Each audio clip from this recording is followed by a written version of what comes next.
Elas podem ser bem pequeninas, mais graúdas, de cores diversas. No Brasil, são nativas cerca de 300 espécies de abelhas sem ferrão.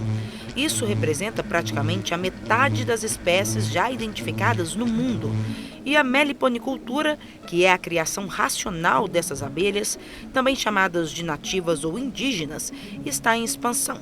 Em Matosinhos, região metropolitana de Belo Horizonte, o meliponário Santa Rosa reproduz e comercializa mais de 20 espécies.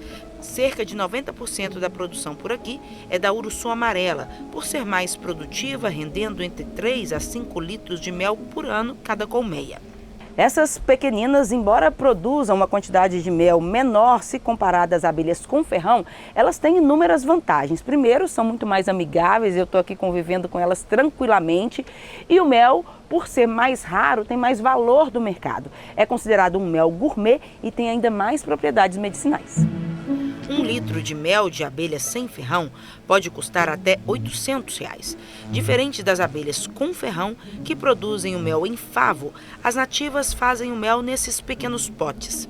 Aqui a gente vai sugar alguns potinhos para vocês verem. Essa é uma melgueira, tá vendo? A gente não consegue ver o disco de cria, só as abelhas que estão trabalhando aqui na produção mesmo do mel.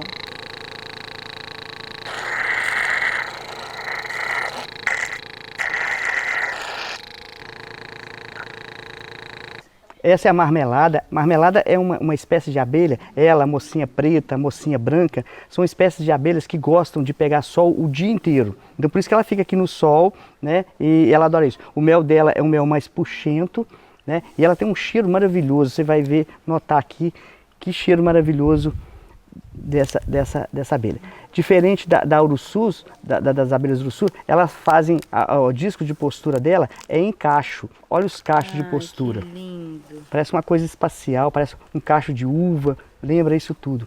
Esses são os discos de postura dela. Que lindo. E aqui são o cheiro com pólen. Agora chegou forte aí, né? Mais. Tá vendo? Isso aqui é própolis, isso aqui são a reserva de mel e pólen dela, né? E aqui os discos de cria.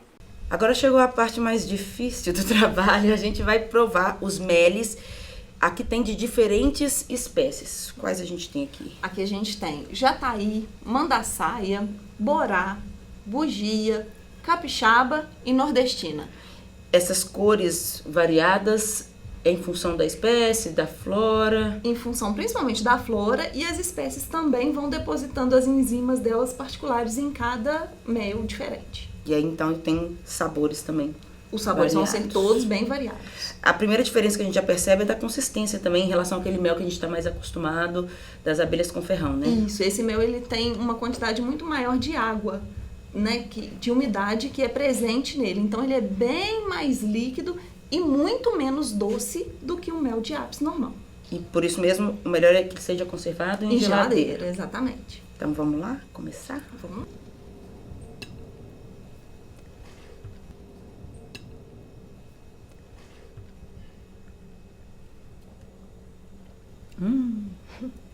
Bom demais da conta. Diferente esse, né?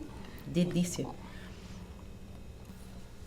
Gente, é impressionante. Todos têm uma diferença. Mas como eu não sou especialista, eu não consigo identificar qual é a florada, qual é a nota que está por trás. Mas posso garantir que são todos maravilhosos e distintos.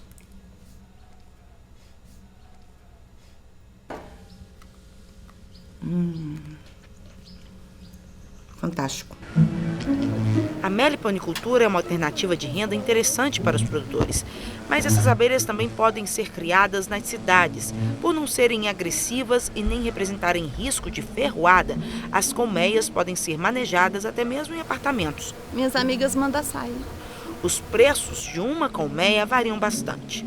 A gente começa com a abelha mais barata, é a jataí, né? Uma caixa hoje no varejo, né? Uma caixa hoje está em torno de R$200. Mas nós passamos por abelhas, que a gente comercializa aqui mais é a uruçu amarela, que está hoje na faixa de R$500, R$600, dependendo do estado da colmeia, né? Mas tem abelhas que já estão com uma dificuldade de ser encontrada no mercado, são mais raras.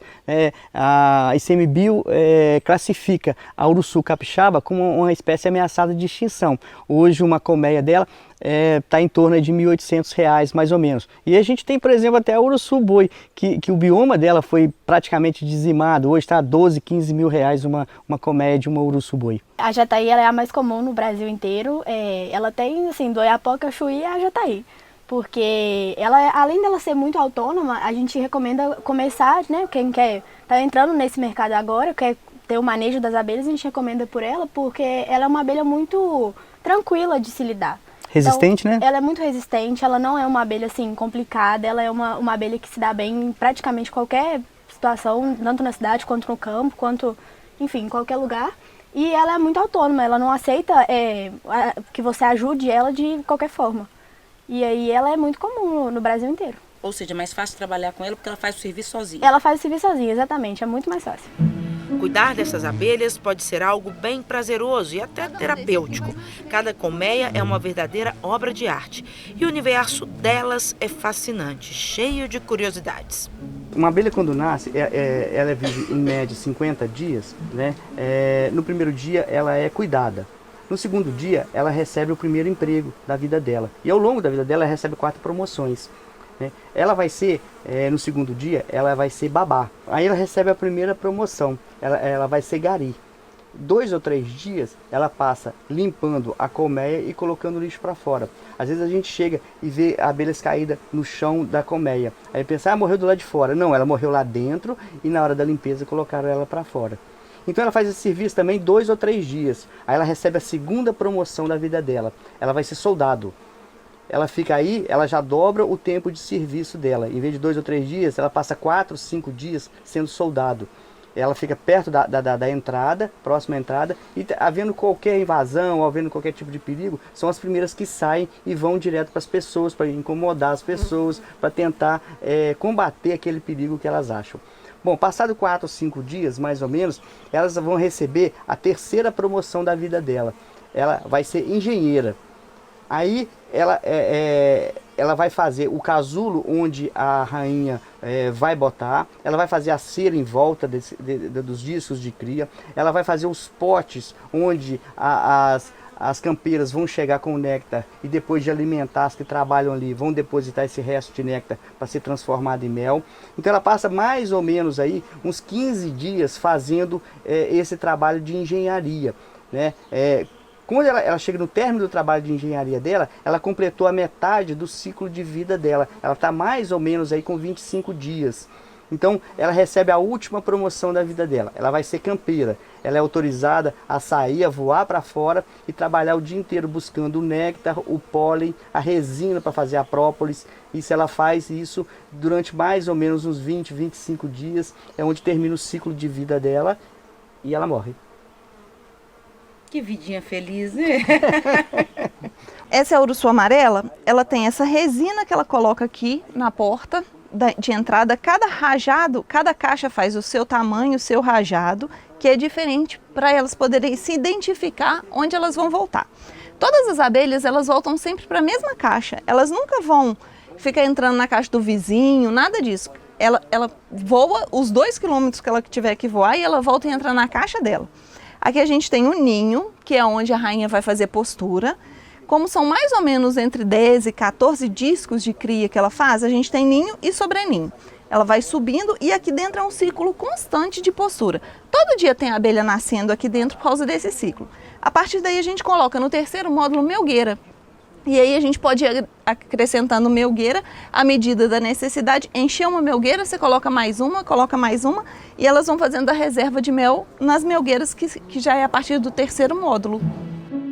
Além de produzirem o mel, pólen, cera e própolis, as abelhas têm papel importantíssimo na polinização, inclusive de muitas culturas agrícolas. Existem vários tipos de polinização. Nós temos, por exemplo, de preferência de polinização. Nós temos, por exemplo, a Iraí, que é um especialista em morango, né? Ela faz a polinização. Quando você compra uma bandeja de morango, você vê a parte de cima morangos grandes, bonitos, né? E de baixo estão menores, às vezes defeituosos, né? Eles receberam a mesma quantidade de sol, eles receberam a mesma adubação, eles receberam a mesma quantidade de água, né? O que deu errado nesses de baixo que são menores, são às vezes defeituosos? Ali faltou polinização, ou seja, ali faltou abelha. No café, nós temos dois tipos de café, o arábica e o conilon, né? O arábica ele não necessita das abelhas para gerar o fruto, né? O conilon precisa dessa polinização das abelhas. E segundo a Embrapa, né, da Triângulo Mineiro lá, a melhor abelha para fazer isso é a uruçu amarela, que faz isso com mais eficiência, é a uruçu amarela. No arábica já tem uma quantidade de grão, só que tem que ela injeta com uma polinização melhor, ela injeta açúcar no grão, né? O grão fica mais pesado, até 20% a mais de peso, né? E essa injeção de açúcar vai tornar esse café um café especial, um café gourmet. A nota dele nas avaliações, né, ela vai subir. Outra curiosidade é que o zangão é um filho só da mãe. Eles são frutos de óvulos não fecundados, ou seja, não é necessário um macho nesse processo chamado partenogênese. Aqui, essa é uma rainha. É bem diferente, ela vai descer agora. Ela vai procurar um jeitinho de se esconder. As abelhas vivem em sociedades formadas pela rainha, operárias e zangões. A rainha é a fêmea fértil, as operárias são gêmeas estéreis e os zangões são os machos que possuem a função de fecundar a rainha. E o processo de comunicação nessa sociedade é outra peculiaridade. Uma colmeia, quando você coloca ela num espaço, né, ela demora aí entre 45 e 60 dias, mais ou menos, para ela fazer todo o levantamento daquele raio de voo dela, né? Às vezes ela sai para o norte e os alimentos estão mais para o sul. Então ela demora aí 45, 60 dias para fazer esse levantamento, onde a colmeia vai ter todo esse tipo de informação, onde estão os alimentos de acordo com a época do ano, né? Quando ela chega com essa informação, ela faz uma dança ali dentro, onde ela passa essa informação para as que trabalham lá dentro, para as engenheiras, que vão divulgar isso. Isso é passado para todas as abelhas, um conhecimento que a colmeia passa de geração para geração. As que vão nascendo vão recebendo aquela informação. Quando ela sai, ela já não sai para o lado onde não tem alimento, elas já saem para o lado que vão ter a maioria daquele alimento naquela época do ano. Então elas se comunicam dançando. Dançando, é a dança do acasalamento, é a do dança tamanho do africano. Tem dança para tudo. Então elas são felizes no final das contas. No final das contas, elas são muito felizes e muito bem organizadas, mas elas são bem felizes.